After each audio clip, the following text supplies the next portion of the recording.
Bonsoir Botaï. Nous ne sommes pas très loin des Chagim, ce qui nous permet de continuer à souhaiter à chacun, chez Tiskoul Shanim, Rabot, Neimot Vetovot.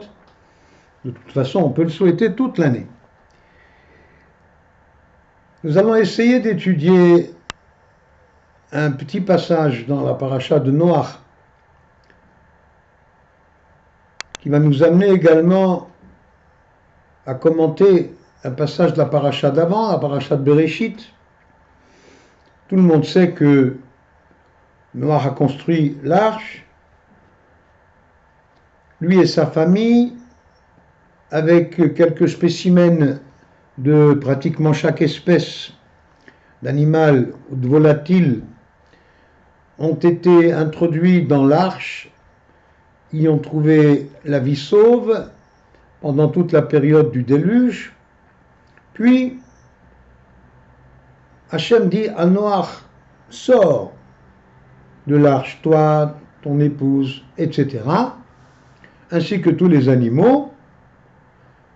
Noach est sorti, et nous sommes dans le chapitre 8, Pasuk, verset 20. Vaïven Noach Mizbeach l'Hachem.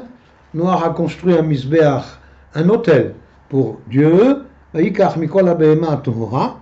Il prit de toutes les espèces de bêtes pures, Mikol HaOf HaTahor, et de tous les volatiles purs, Vayal Olot Bamizbeach. Il en fit des holocaustes sur l'autel.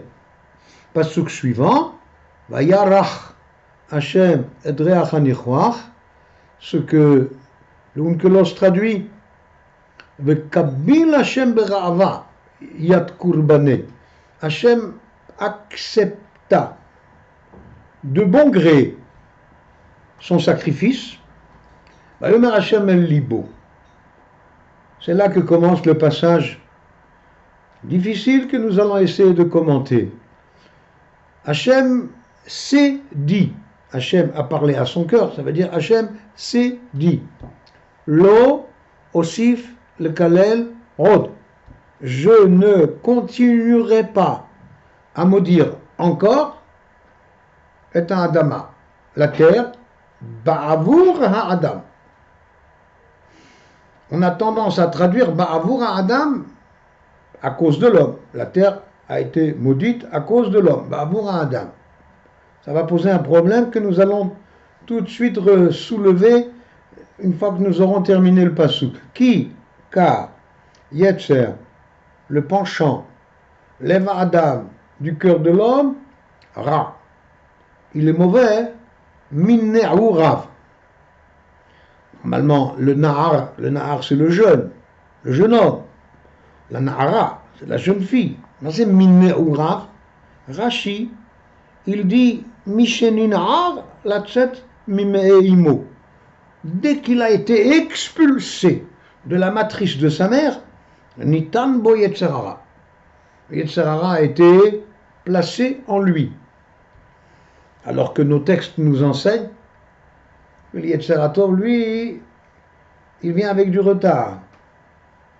12 ans chez les filles, 13 ans chez les garçons. Et ça aussi, c'est une question.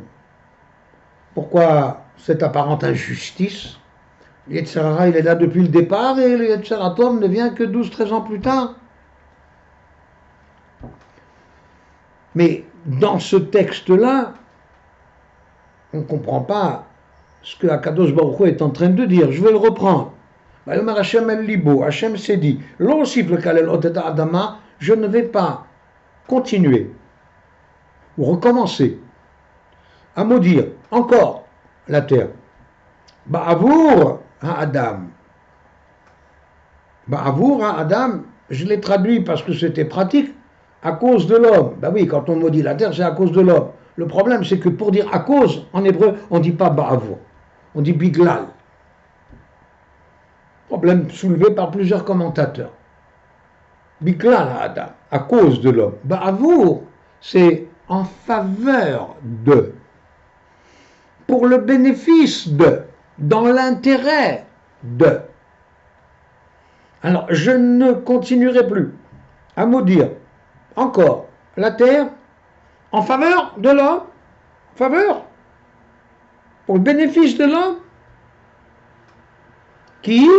car Yetzer Lev Adam, le penchant du cœur de l'homme, Ra, est mauvais, Minaourav, depuis le départ, depuis la naissance. Alors, parce que le penchant du cœur de l'homme est mauvais depuis la naissance, alors je ne continuerai pas à maudire encore la terre en faveur de l'homme. Vous voyez à quel point ce texte est ambigu. Cette difficulté que nous avons ici, en fait, nous l'avons déjà trouvée auparavant. Oui, dans Bereshit, le passouk nous dit dans le Perek Aleph, dans le chapitre 1, verset 8. Pardon, excusez-moi. Pas le verset 8, un petit peu plus loin, c'est le verset 11. Yud Aleph. Akadosh Baruch Hu donne l'ordre à la terre de produire la végétation. Vayomer Elokim, Tatche haaretz deshe, Esev mazria zera, que la terre produise la végétation, les herbes, Etz, Peri, un arbre fruit, Etz, Peri, pas un arbre fruitier, un arbre fruit, Oseperi, qui produit du fruit. Le Oseperi, ça veut dire fruitier, il produit du fruit, mais Etz, Peri, arbre, fruit. Explication de Rashi. Sheyehei ta'am ha'etz ke ta'am ha'peri. Hachem ordonne à la terre de produire un arbre dont le bois aura le même goût que le fruit. Du bois, on a le réglisse, qui peut un petit peu se manger, mais le bois en général n'est pas mangeable, justement. Rashi continue, Vehilo astaken. La terre, elle n'a pas fait ainsi. Et là, comme il y a marqué dans le passouk suivant, Totse haaretz, haaretz oseperi. La terre a produit des arbres qui eux-mêmes produisent des fruits. De l'eau. Mais elle n'a pas produit un arbre dont le bois avait le goût du fruit.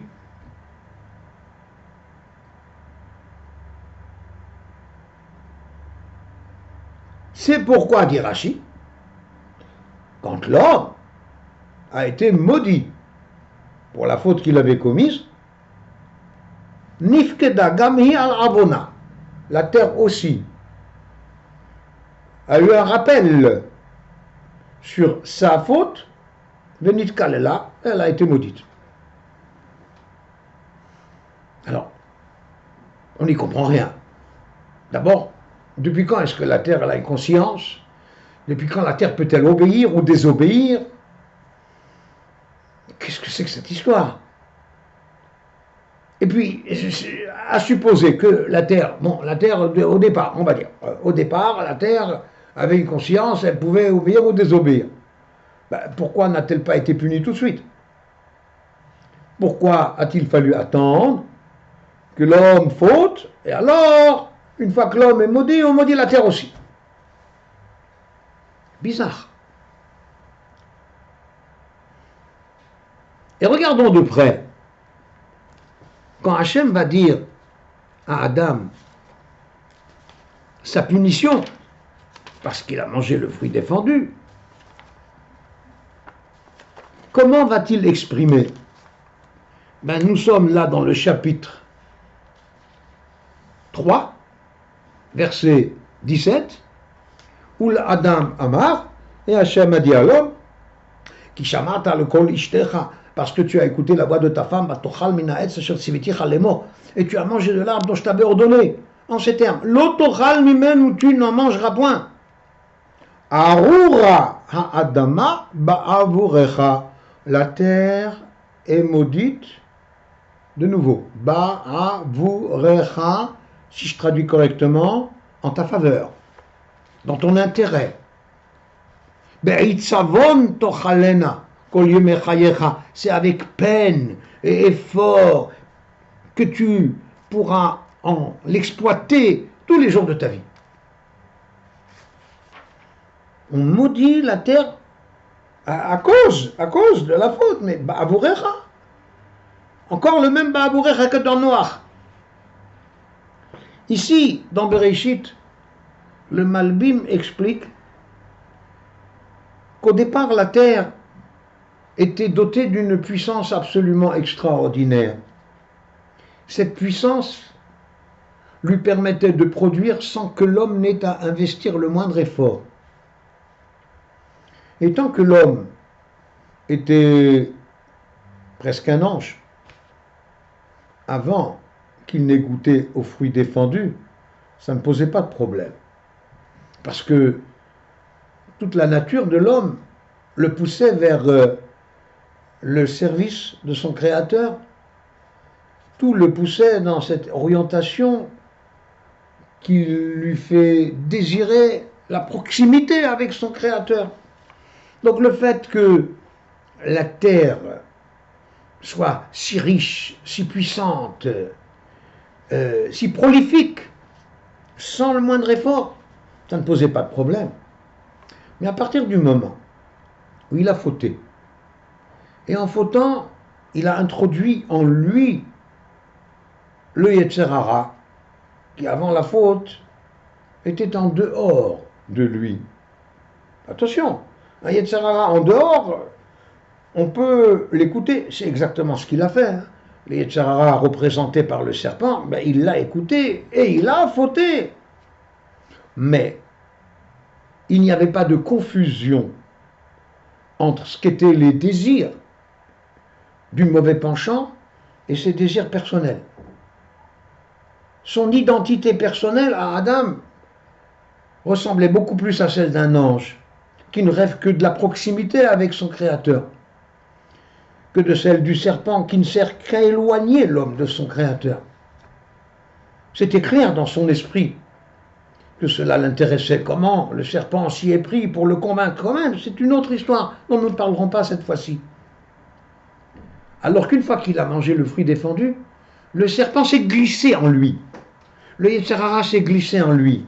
Il y a eu une sorte d'usurpation d'identité.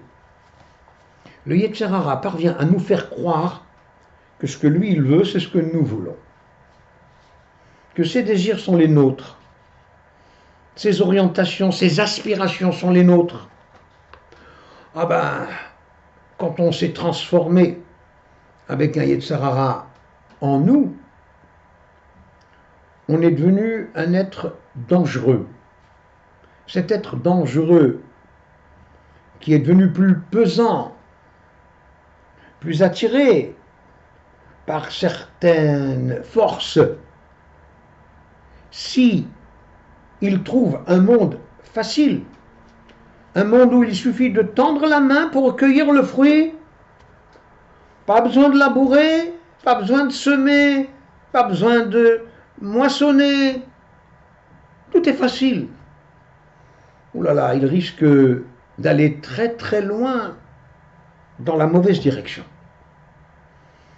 Alors pour son bien, Ba'avurecha, pour ton bien, il devient nécessaire de rendre la terre plus compliquée, plus difficile, moins prolifique, moins facile.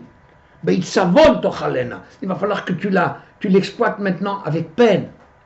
Et donc, quand on sera tellement occupé à chercher sa subsistance, on aura moins de temps pour des bêtises.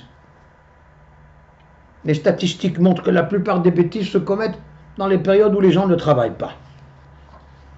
Le travail sera donc une bénédiction pour l'homme.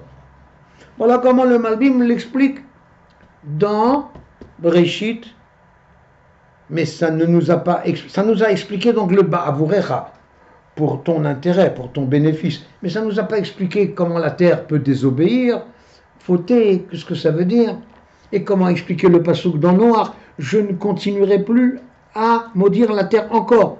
Ça veut dire qu'il l'a déjà maudite 2 fois. Oui, une fois dans ce que nous venons de voir avec Adam. Et la deuxième fois, lors du déluge. D'ailleurs, Rachi nous rapporte dans le Noir qu'il n'y a pas que les créatures qui ont disparu lors du déluge. Il y a l'humus, il y a environ 30 cm de ce qui couvrait l'écorce terrestre qui s'est dissous et qui a disparu. De quoi avait l'air exactement l'écorce terrestre à l'époque, on ne sait pas. Ça veut dire que la Terre, en effet, a perdu une grande partie de ses propriétés, une fois de plus. Parce qu'une fois de plus, même si la Terre avait déjà été affaiblie une première fois, elle restait encore très puissante. Le Midrashim qui nous explique que la Terre produisait une fois pour 40 ans et ça suffisait pour la subsistance de toute l'humanité. Il y avait une abondance absolument incroyable. D'après certains, il n'y avait même pas de saison. Les saisons commencent après le déluge. L'hiver, l'été, le printemps, tous ces changements. Eh bien, tout ça, c'est après. Ça fait partie de l'affaiblissement de l'univers, devenu nécessaire. Mais si on approfondit un petit peu que ce que ça veut dire maudire la terre, affaiblir la terre, que ce que ça veut dire une terre qui désobéit, comment la terre pourrait-elle désobéir? Ben, en fait, la terre représente les forces d'en bas, alors que le ciel, comme chacun sait, représente les forces d'en haut. Et l'homme est constitué des deux. L'homme est constitué de terre. Adam mina Adama. Et Adam de la terre. Son corps, son enveloppe corporelle, elle provient de la terre. Mais Akadosh Baruch Hu a insufflé dans l'homme une neshama qui est une parcelle divine qui provient de lui. Or, il est dans la nature des choses de toujours vouloir retourner à leur source. La neshama, elle veut remonter, et le corps, il veut descendre. Et nous sommes là, nous c'est le vrai moi. C'est ce que j'appelle le nefesh, c'est mon esprit. Et mon esprit est écartelé entre une neshama qui veut le pousser à monter, lui, avec son corps,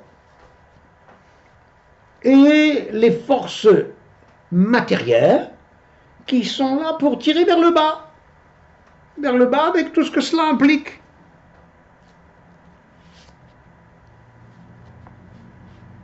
Il se trouve que l'homme, nous l'avons dit au départ, il était presque comme un ange. Oui, mais les forces terrestres de pesanteur, les forces qui attirent vers le bas, elles étaient autrement plus puissantes qu'elles ne vont le devenir. Et quand Akadosh Baruch Hu dit Arura ha'adama ba'avurecha, la terre est maudite pour ton bien. Ça veut dire je vais atténuer les forces d'en bas qui te tirent vers le bas. Je vais les atténuer pour que tu puisses plus facilement leur résister. C'est donc bien ba'avurecha. Et nous comprenons, quand nous parlons d'une terre qui désobéit, il ne s'agit pas ici d'une créature avec une conscience, il s'agit de la nature intrinsèque même de la terre. La terre, ce sont les forces qui tirent vers le bas, donc qui tirent vers la désobéissance d'Akadosh Baruch Hu, bien évidemment, vers l'éloignement, la distanciation. Ça, c'est les forces qu'on appelle la terre. La terre désobéit parce qu'il est dans sa nature de désobéir. Ce n'est pas une décision librement consentie. Et bien évidemment qu'il ne s'agit pas de punition, de punir la terre. On ne punit pas un être qui n'est pas responsable, et on n'est responsable que quand on est libre de choisir ce que la terre n'est pas. Mais quand l'homme faute, et ayant fauté, il a montré que les forces de la terre étaient puissantes, il faut les atténuer. Alors on maudit la terre pour l'homme. Et comme malgré cette atténuation, ça restait encore des forces très puissantes, la preuve, toute une humanité qui, sauf quelques exceptions comme Noir, a dégénéré à un point absolument incroyable, eh bien, Akadosh Baruch Hu a décidé, lors du déluge, d'atténuer une fois de plus les forces inférieures qui tirent vers le bas. Et il les a atténuées à tel point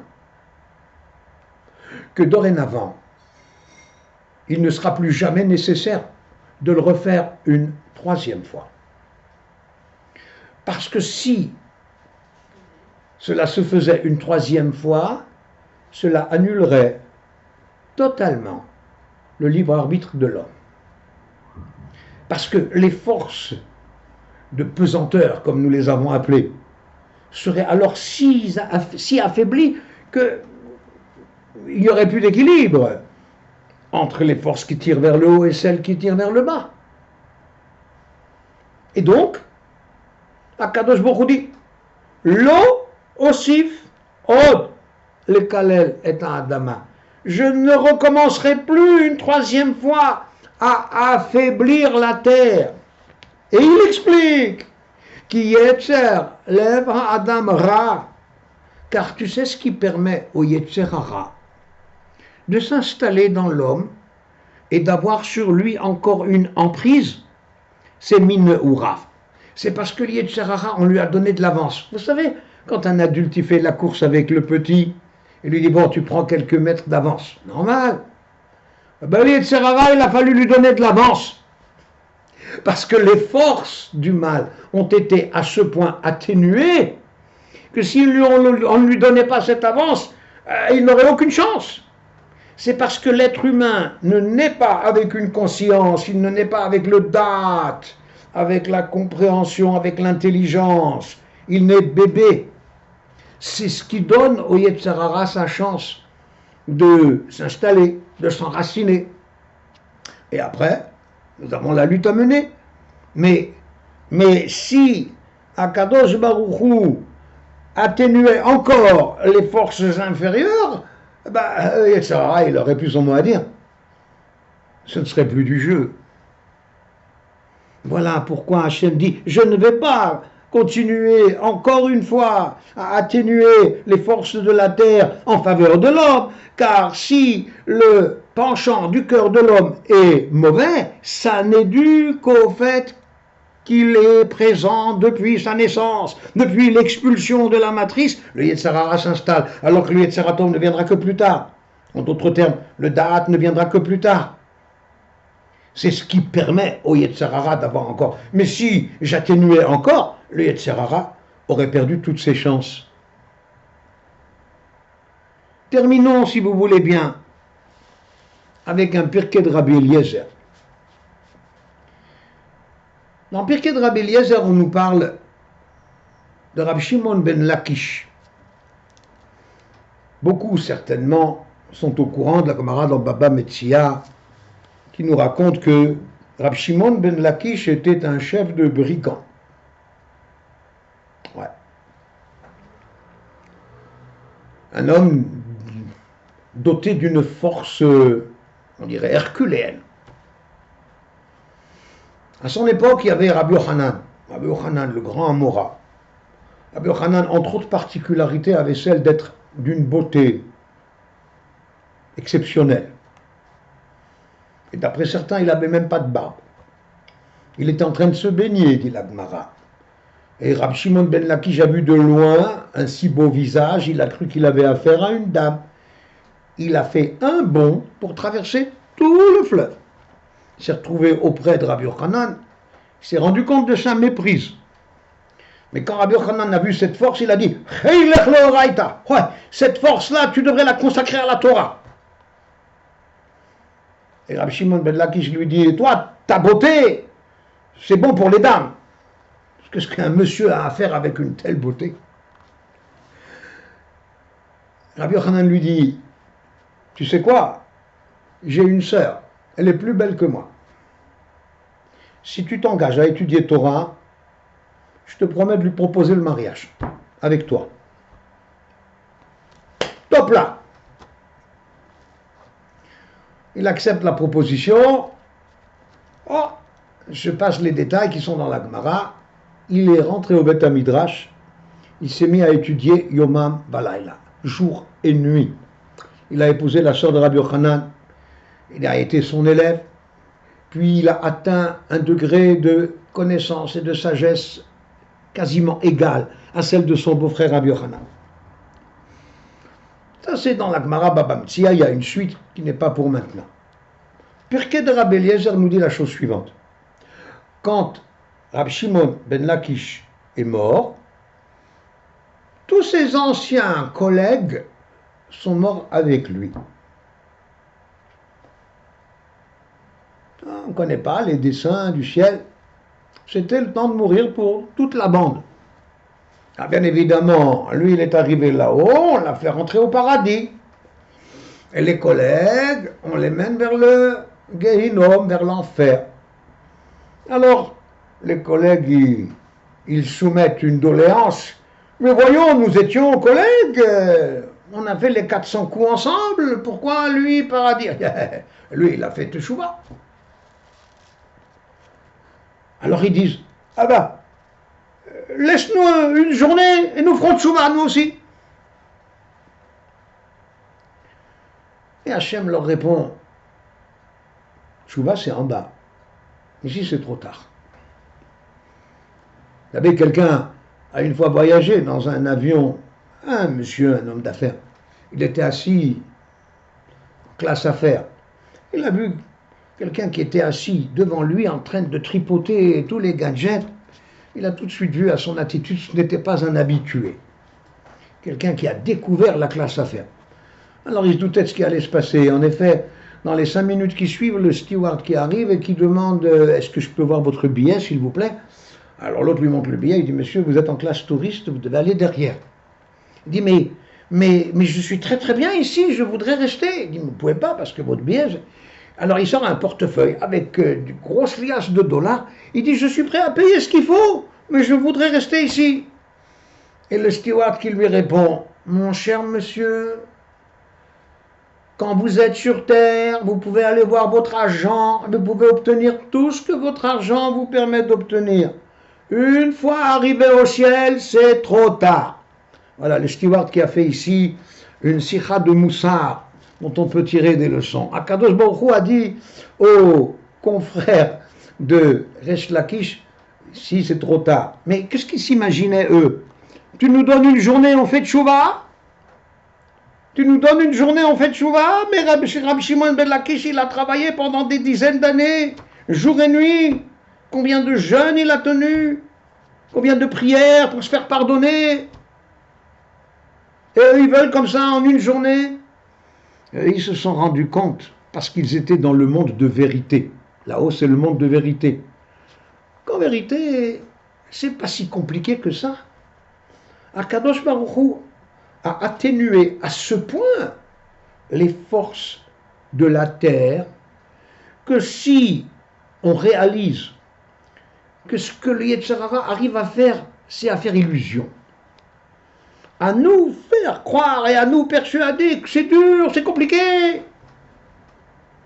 Mais si on apprend à regarder avec le regard de vérité, on se rend compte que c'est pas vrai. Voilà ce qu'ils ont réalisé là-haut. Donc ils ont dit, donne-nous un jour, oui, on peut faire tchouva. Qu'Akadosh Baruch Hu nous aide. Chers amis, nous avons quitté la période de tchouva. Jamais de la vie. Il y a marqué dans la Gemara que les chassidim des temps premiers, toute leur vie faisaient tchouva. Toute leur vie faisaient tchouva, et dans certains sfarim, il est dit que, en fait, les choses se prolongent encore jusqu'à Hanouka.